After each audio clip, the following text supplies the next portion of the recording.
Hey guys, I'm David DeMuzio. And I'm Steve Cook. Welcome to Locklab, and my surgeon tried to warn me. My surgeon, Dr. Daniel McGrath, did my third hair transplant. Well, it was my first one by him. So around 10 years ago, he did my first hair transplant, third one with him, and my hair was looking really good after that. I was really happy. I was posting some videos about hair transplants at that time, and I started getting all of these comments about post-Finasteride syndrome. And it got to the point that I actually even ended up getting on the phone with one of the guys who's in charge of the PFS, Post-Finasteride Syndrome Foundation, and he was telling me his whole story and how finasteride ruined his life. And I was convinced, and I was like kind of scared. So I'd actually been on finasteride for a while with great results, but it just scared me. And I was like, maybe this guy's not lying and my hair looks pretty good now. Should I go ahead and get off of this medication? And I went down and talked to Dr. McGrath, and Dr. McGrath told me, don't get off this medication. It's a bad idea. He's like, I can't really tell you what to do with your life. I know you're happy. And so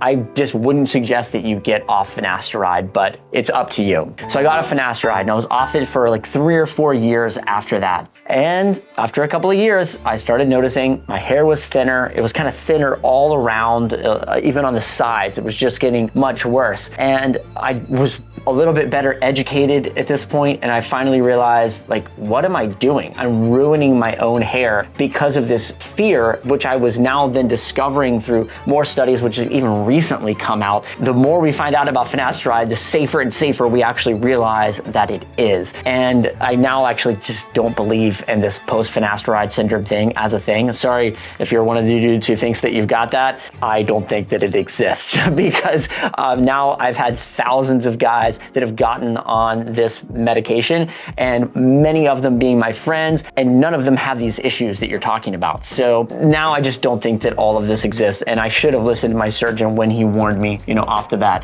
How many guys do you feel like you've probably helped get on finasteride, and what's now your take after 25 years of counseling guys, probably 20 years of helping guys get on finasteride and thousands of men? Like, what do you feel is the actual truth? Finasteride is by far, without question, the number one, and will always be in my lifetime, the cure for hair loss, for continuing hair loss. What I've noticed over these 20 years or 19, 20 years of finasteride being on the market, Propecia finasteride, is I'm not seeing what is written online. I'm not seeing it. So think about it this way. For those of you out there that know David and I have put these videos together for years and years, 11, 12 years or whatever it is, I'm pretty passionate about what I do. And I make this clear to everyone I speak with that asks these real common questions and these scared questions. They come to me. I have no medical training. I didn't go to medical school. I'm not a hair transplant doctor, but I've been looking at heads for about 35 years, and I've been taking this medication for 19 years. And oh, by the way, I'm very sensitive to any medications. Here's the thing, is all these men that I speak with, these guys, no matter what age, that are scared of this, they don't come back to me and say, Steve, I listened to you. You're kind of like this presence out there. You seem like a real honest guy. Man, my life is over. Like, it's ruined. It never happens. It never happens. I tell guys this all the time. I'm like, look, the first time a 25-year-old kid, 28-year-old kid comes to me and says, I listen to you, I watch your videos, I love you guys, and you and David have steered me in the right direction from the beginning, but now I can't have sex anymore. My life is over. That's the day I stop talking about this medication.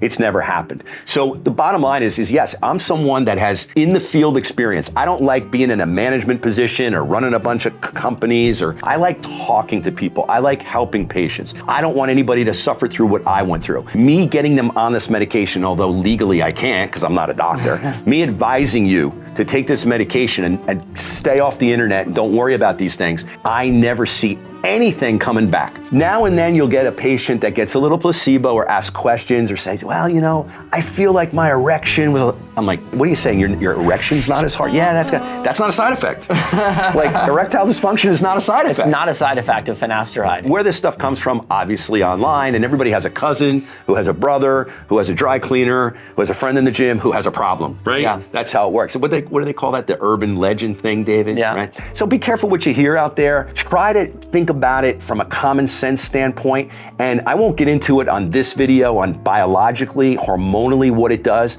but basically real quick, it knocks down that DHT, which you don't need once you get through puberty. If anything, it should increase your testosterone. It does. Rather than decrease it. It does. For those of you, 99.5% of you in ages 35 and under, guess what? Your testosterone's gonna go up. That's why it was banned in the NFL. Yeah. Because it looks like it's masking any kind of those, whatever, performance enhancing drugs or whatever these guys fool around with or whatever. The problem with that is that they're gonna lose their hair. So if you're gonna be an NFL football player, be careful. Get on finasteride somehow, but good luck with that blood test. So David, I'm just not seeing these side effects that are talking about online, this urban legend thing out there. It just doesn't make any sense to me because remember, I'm a guy that's in the field. I wanna help you. I wanna talk to you. I wanna advise you. I wanna give you my experience. In my experience, I have no problems with it. Guys I talk to have no problems with it. David? Yeah, same thing, that if my friends started calling me up and were like, dude,